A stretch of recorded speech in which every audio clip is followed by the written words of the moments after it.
Hello guys, कैसे हो आप लोग। मैं हूं श्री और आप देख रहे हैं आपका अपना यूट्यूब चैनल टैग ब्लॉग।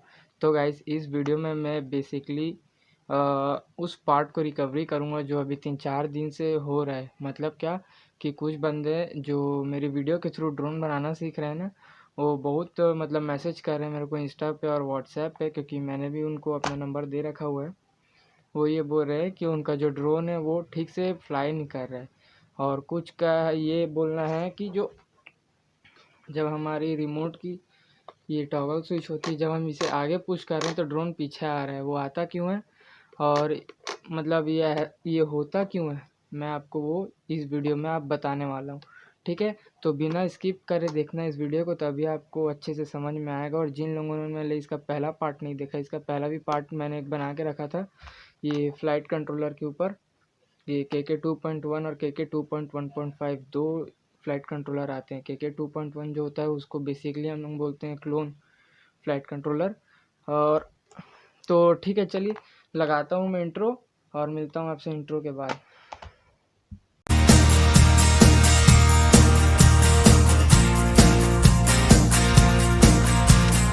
तो गाइस, जो ड्रोन होता है मोस्टली आप जानते हो कि ड्रोन होते हैं बहुत सारे टाइप के। एक होता है मोनोकॉप्टर, क्वाडकॉप्टर, ट्राईकॉप्टर। इसी तरीके से बहुत सारे वेरिएंट आते हैं ड्रोन के। तो जो मैंने ड्रोन बनाया था वो एक बेसिक सा क्वाडकॉप्टर था, ये जिसके 4 लेग्स होते हैं उसे क्वाडकॉप्टर बोलते हैं।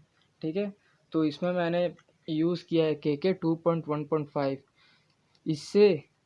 और मतलब इसका ओरिजिनल और इसका डुप्लीकेट में अंतर क्या होता है मैं आपको इस वीडियो में बताता हूँ। मैंने इसकी एक वीडियो पहले भी बना रखी है। अब वही बात होता है ना, देखेंगे वीडियो को पूरा और फिर स्किप कर करके देखेंगे, फिर कमेंट करके बोलते हैं बंदे कि ऐसा नहीं हुआ ऐसा नहीं हुआ। अरे पूरा वीडियो देखोगे तब समझ में आएगा। ठीक है, और जहाँ तक बात रही इसे ऑर्डर करने की, तो अगर आपको ड्रोन के सामान को ऑर्डर करना है तो अब मेरा मानोगे तो फ्लाई रोबो से, अगर आप सस्ता के चक्कर में रहोगे तो फ्लाई रोबो से मंगाना। लेकिन याद रखना, फ्लाई रोबो में एक क्लोन वाला मिलता है, ओरिजिनल नहीं मिलता। और अगर थोड़ा सा बजट हाई है तो आप इसके सारे स्पेयर पार्ट्स को आप अमेज़ोन से भी मंगा सकते हो। ठीक है, तो बेसिकली दोनों का डिफरेंस क्या होता है मैं पहले सबसे बड़ा डिफरेंस बता देता हूँ, जो आप देखते साथ पहचान लोगे दोनों में। वो ये है कि जब अपने पास ये जो फ्लाइट कंट्रोलर है ना, तो इसका सबसे बड़ा जो डिफरेंस है वो डिफरेंस ये है कि इसकी स्विच देख लो। इसके जो स्विच है ना वो सारे ब्लैक कलर के हैं। ये होता है क्लोन वाला जिसको 2.1 बोलते हैं। और जो ओरिजिनल होता है मैं आपको दिखाता हूँ, ये देखो, ये ओरिजिनल वाला। ठीक है, और एक डिफरेंस और भी है, कई बार क्या हो जाता है कि इसमें स्विच जो है ना रेड लगा के दे देते हैं।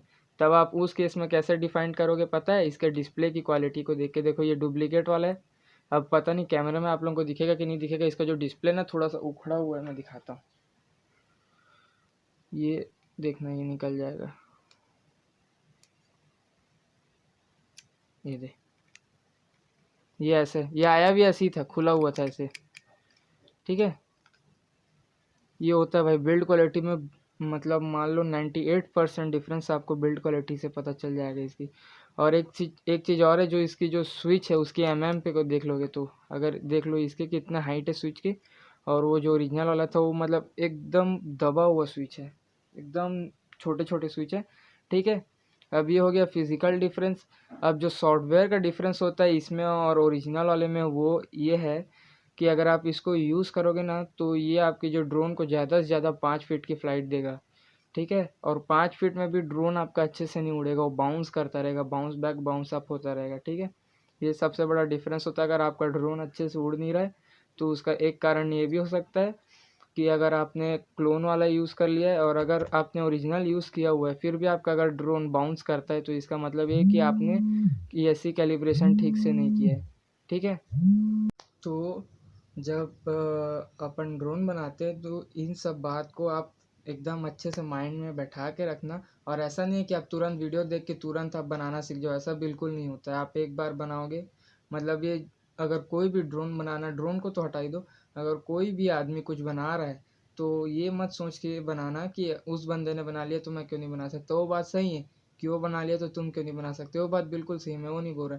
मेरा बोलने का ये मतलब है कि उसने जब बनाया होगा, जैसे मैं भी बनाया हूँ, तो मैं एक ही बार में नहीं बना दिया ड्रोन की, हाँ वीडियो देखा सामान मंगाया बना दिया। मैं उसके बारे में पूरा मतलब रिसर्च किया था कि कितने पावर का मोटर होता है, क्या काम होता है, कितना उसको थ्रस्ट चाहिए रहता है। ठीक है, कई बंदे होते हैं डायरेक्ट वीडियो देख के उठा के बनाना शुरू कर दिए, उसके बाद कमेंट करेंगे कि नहीं बना। ये बात बिल्कुल गलत है, ठीक है, ऐसा बिल्कुल नहीं करना चाहिए।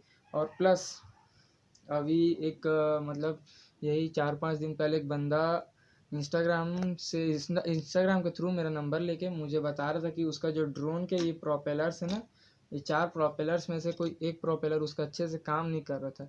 अब वो काम क्यों नहीं करता है, उसके 2 पॉइंट, या तो अगर आपका ये मोटर ख़राब होगा पहला, या दूसरा पॉइंट होता है क्लियर रहता है कि एसी ख़राब होगा। अब इसको चेक कैसे करना है, अगर आपका मोटर जैसे सपोज़ मेरा ये 2 लेग के है, ठीक है, मेरे ड्रोन के इस लेग में मेरे को प्रॉब्लम लग रही है, ये वाला मोटर काम नहीं कर रहा है। अब इसको चेक कैसे करना है, सिंपल इस मोटर के तीनों केबल को निकाल के इस जगह पे लगा लो, दूसरे जगह लगा लो और चेक कर लो। अगर फिर भी मोटर नहीं काम किया, इसका मतलब है कि आपका मोटर ख़राब है। कई लोग होते हैं कि हाँ ये काम नहीं कर रहा तो डायरेक्ट मोटर ही बदल लेते हैं। भाई एक मोटर 800-900 रुपये का आता है, समझे, थोड़ा देख दाख के करना जो भी करना होता है। और उसके बाद जैसे मैंने भी यहाँ पे सिमोनी एसी यूज़ किया है, बहुत सारे बंदे भी सिमोनी एसी का यूज़ करके बनाते हैं भाई। अब मैं भी सोच रहा था इसको अपग्रेड करूँगा, तो मैं ये जो सिमोनी एसी है इसको निकाल के दूसरी एसी इसका यूज़ करूँगा, क्योंकि ये भाई चाइना का सामान टाइप रहता है, चला तो चांद तक नहीं तो शाम तक वाला बात रहता है। ठीक है, एसी को कैसे चेक करना है, सेम अगर आपका मोटर सपोज मेरा मोटर यहाँ काम नहीं किया तो मतलब मेरा मोटर ख़राब है, और अगर मेरा मोटर इस वाले लेग में काम करने लग गया, इसका मतलब मेरा एसी ख़राब है, डायरेक्ट पॉइंट। और ऐसा भी नहीं होता है ना कि मान लो ये पूरा करेक्ट है, लेकिन अगर आपने यहाँ वायरिंग गलत किया हुआ है तो भी ये पूरा एक लेग काम नहीं करेगा। तो हर बार जब भी आप वायरिंग करोगे तो उस वायरिंग का जो डायग्राम होता है ना, उसको पहले आप बना लेना, एक पेन मतलब पेपर में पहले आप ड्रॉ कर लेना, उसके बाद ही आप यहाँ वायरिंग करना। वो भी वायरिंग कैसे, जब अगला वायरिंग करता रहेगा ना वीडियो में, उसके साथ साथ देख देख के ही आपको वायरिंग करना, नहीं तो बहुत प्रॉब्लम आ रही है यार। बार बार फ़ोन कर रहे हैं। ठीक, अब ये तो रही बेसिक की, अगर ये काम क्यों नहीं कर रहा। अब आते हैं उस पॉइंट, मतलब पॉइंट नंबर 2। बंदे एक बंदे ने पूछा कि जब मैं एलेरॉन को आगे करता हूँ तो मेरा जो ड्रोन है फॉरवर्ड हो जाता है, मतलब एलेरॉन नहीं बोलूँगा, सॉरी गलत बोल दिया। जब मैं ड्रोन को आगे की ओर पुश करता हूँ, मतलब जब मेरी ये वाली जो स्विच होती है जो ड्रोन को फ्रंट और बैकवर्ड, लेफ्ट और राइट मूव करने के काम आती है, जब इसे आप फ्रंट की ओर पुश करता है ना तो ड्रोन बैकवर्ड आता है। इसका 2 कारण है, क्योंकि भाई अगर आपने जो डुप्लीकेट फ्लाइट कंट्रोलर यूज़ किया होगा उससे भी फॉल्ट होता है, जैसे मेरा ये वाला था ना, इसमें जब मैं इसका यूज़ कर रहा था ना, शुरू में मेरे को भी नहीं पता था कि इसके 2 आते हैं, ये ओरिजिनल और एक डुप्लीकेट। ठीक है, तो जब मैं ये वाला यूज़ किया था ना तो इसमें मेरे को बहुत सारे प्रॉब्लम देखने पड़े थे। इसको बोलते हैं KK 2.1, ठीक है ना, फिर बता दे रहा हूँ, ये KK 2.1 है, और जिसके स्विच रेड कलर की होती है ना वो KK 2.1.5 है। और इसको लेने के भी आपके पास मतलब अगर आप इसका यूज़ कर रहे हो ना, तो मैं आपको सीधा सीधा बता देता हूँ, ड्रोन उड़ ही नहीं पाएगा, उड़ेगा मोस्टली 5 फीट तक। और इसको यूज़ कर रहे हो तो ड्रोन को कोशिश करके भी, अगर आपका ड्रोन लिफ्ट भी करता है 5 फीट के प्लस, मत लेके जाना, क्योंकि ये मदरबोर्ड जो कभी भी ख़राब हो जाता है भाई। मेरा जो ये ड्रोन देखे ना, इसका एक लेग इसी के कारण टूटा था भाई। मैंने लिफ्ट अप किया, अराउंड 8 फीट की हाइट में गया तो ड्रोन अचानक से गिर गया गिरा और उसका एक लेग टूट गया। तो 8 ही फीट से गिरा तो लेग टूट गया। रहता है भाई, प्लास्टिक का तो सामान रहता है, क्या ही बोलोगे। ठीक है, और इसकी जो डिस्प्ले है ना वो भी बहुत बेकार क्वालिटी की होती है। इसका जो डिस्प्ले है वो वाइट हो जाता है पूरा, जब इसके ऊपर ज़्यादा लोड पड़ेगा, मतलब आप जब फुल थ्रॉटल दोगे ना तो इसका पूरा डिस्प्ले वाइट हो जाएगा। आपको ना पता चलेगा कि आपका ड्रोन ये क्या आर्म्ड है कि सेफ है। बाई चांस अगर आपने लैंड कर दिया ड्रोन को और आपका ड्रोन आर्म है, आपको पता भी नहीं चलेगा कि आर्म है कि नहीं। ठीक है, तो इन सब मतलब ये इसको लेनी मत, छोड़ो, हटाओ, उसके बारे में बात ही क्या करना है। अब जो बात आई वो इसकी आई, तो ये होता है 2 तरीके से। अगर आपने इसकी ट्रिम की को जो सेट नहीं करके रखा है, ये 2 ट्रिम की इसमें इस रिमोट में ना 2 ट्रिम की होती है, अगर आप ये वाला रिमोट यूज़ कर रहे हो तो। इसके बहुत सारे वेरिएंट आते हैं, ठीक है, तो मेरे पास ये सबसे बेसिक वेरिएंट है, क्योंकि मेरा भी ज़्यादा बजट नहीं था।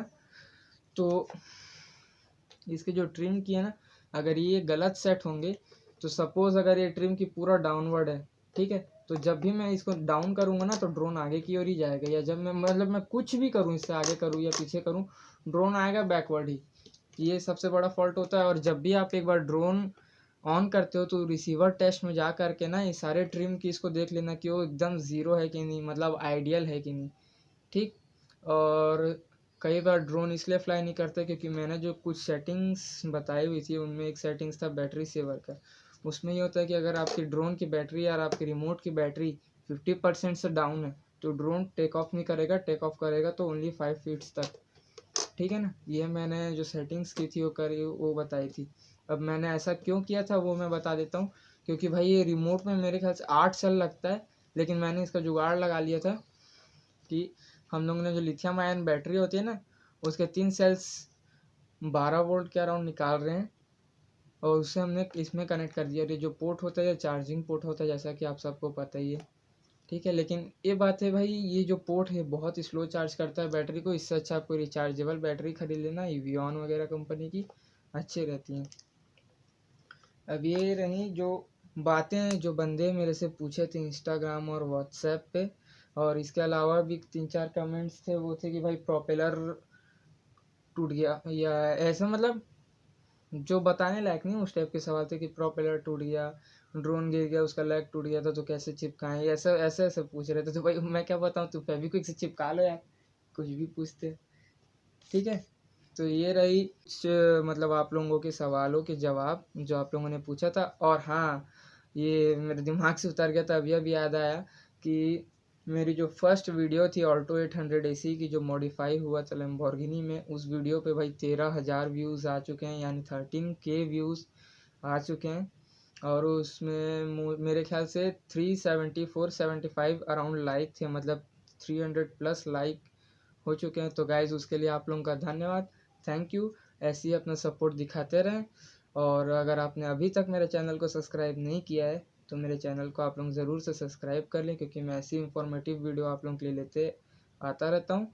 और ये वीडियो भी लेट हो गई, मैं जान रहा था, क्योंकि अभी एग्ज़ाम चल रहे हैं हम लोग के यूटी, ठीक है। तो फिर भी भाई ऑनलाइन चल रहे हैं, फिर भी पढ़ना तो पड़ेगा, थोड़ा मोड़ा पढ़ती है, ठीक है। तो मिलते हैं आपसे मेरे अगले वीडियो में, तब तक के लिए good bye, stay safe, stay at home, tata. और हाँ मैं मतलब गलती से वीडियो को कर दिया था, आउटरो बना दिया था। मैं एक पॉइंट और भूल गया था बताना आप लोगों को, ड्रोन बनाना मतलब ड्रोन का जो सबसे मतलब बताऊं कि इम्पोर्टेंट पार्ट होता है जब आप अगर अपना ड्रोन बना रहे हो तो वो रहता है ESC कैलिब्रेशन, ठीक है।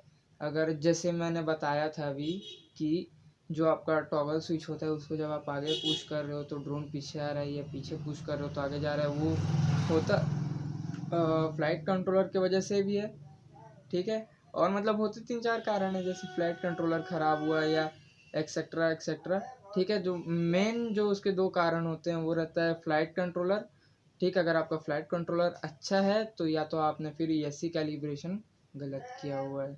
ESC कैलिब्रेशन कैसे करना रहता है, जो आपका ये ड्रोन को जो आपको डिटैच करना है बैटरी से, और आपको इस रिमोट को ऑन कर लेना है, ठीक है। और उसके बाद बैटरी कनेक्ट करके ना जब आप इसमें पावर दोगे, मतलब जब आप इस मदरबोर्ड में पावर सप्लाई करोगे इन मतलब बैटरी के थ्रू कनेक्ट करके, तो आपको फर्स्ट और लास्ट वाले स्विच को एक साथ दबा के रखना है। और आपका जो रिमोट का टॉगल स्विच है, यहाँ से दिखेगा कि हाँ दिख रहा है, दिख रहा है, ये वाला जो टॉगल स्विच है जो ड्रोन को अप और डाउन करने के काम आता है, इस स्विच को आपको पूरा आगे की ओर पुश कर देना है इन दोनों स्विच को दबा करके, ठीक। और उसके बाद इसे एकदम नीचे की ओर पुश करके छोड़ देना है। उसके बाद बैटरी को आपको डिटैच कर लेना है, और उसके बाद रिसीवर को भी बंद कर लेना है। ये सबसे इम्पोर्टेंट पार्ट होता है ड्रोन को स्टेबल फ्लाइट देने का। अगर आपने ये इसे नहीं किया हुआ है तो आपका ड्रोन जाहिर सी बात है स्टेबल फ्लाइट नहीं लेगा, या तो ऐसे उड़ता है उड़ते, जैसे सपोज ये ग्राउंड है ना, तो आपका जो ड्रोन है वो ऐसे बाउंस करेगा, या जब आप टॉगल स्विच को आगे करोगे तो ये आगे की ओर चल जाएगा। वो होता है इसीलिए कि अगर जब ESC कैलिब्रेशन कर रहे हो तो आपका जो ड्रोन है वो फ्लैट सरफेस पे नहीं है, आपका जो ड्रोन होता है ना, एसी कैलिब्रेशन करते समय चीज़ को याद रखना कि ड्रोन आपका एकदम स्टिल होना चाहिए, एकदम स्ट्रेट। जो नोज़ होता है वो सामने की ओर होना चाहिए और जो बैक पार्ट है वो पीछे की ओर होना चाहिए। अगर आपने उल्टा रख के एसी कैलिब्रेशन कर दिया तो फिर वो उल्टा काम करेगा। या सपोज अब जैसे मेरा ये ड्रोन है, मैंने इसकी एसी कैलिब्रेशन कुछ मतलब ऐसे रख के हल्का सा टिल्ट रख के कर दिया बाई मिस्टेक या तुक्के से हो गया गलती से, एसी कैलिब्रेशन ऐसे आड़ा रख के, तो जब भी मैं ड्रोन को फ्रंट की ओर फ्लाई दूंगा ना, तो ये ड्रोन का पिछला पार्ट पहले चार्ज हो जाएगा, फिर आगे का होगा। क्योंकि भाई ये ऐसे लिफ्ट था, अब इसको क्या लगेगा कि जब तक मैं इस पोजीशन में नहीं आऊँगा तब तक मेरे को आगे जाना नहीं, ठीक है।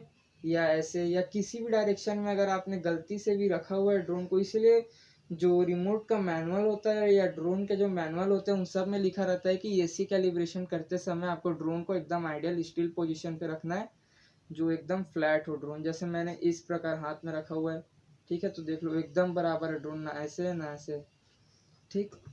इस बात का हमेशा याद रख के आप एसी कैलिब्रेशन करिएगा, जिससे आपका जो ड्रोन है वो एकदम स्टेबल फ्लाइट लेगा। मैंने इस ड्रोन के नई यान में 8 से 10 बार एसी कैलिब्रेशन किया था, क्योंकि मुझसे भी यही गलती होती थी, कभी मैं इसको ऐसे कर देता था, कभी ऐसे कर देता था, ठीक है। तो इस बात का भी याद रख लेना। तो अब करते हैं वीडियो को एंड। बाकी अगर आप लोगों को और कुछ भी डाउट होगा तो मेरे को इंस्टाग्राम में मैसेज कर देना, मेरा इंस्टा आईडी है श्रीशा2845। या चलो इंस्टा पे ही बात करते हैं। मिलते हैं आपसे मेरी अगली वीडियो पे।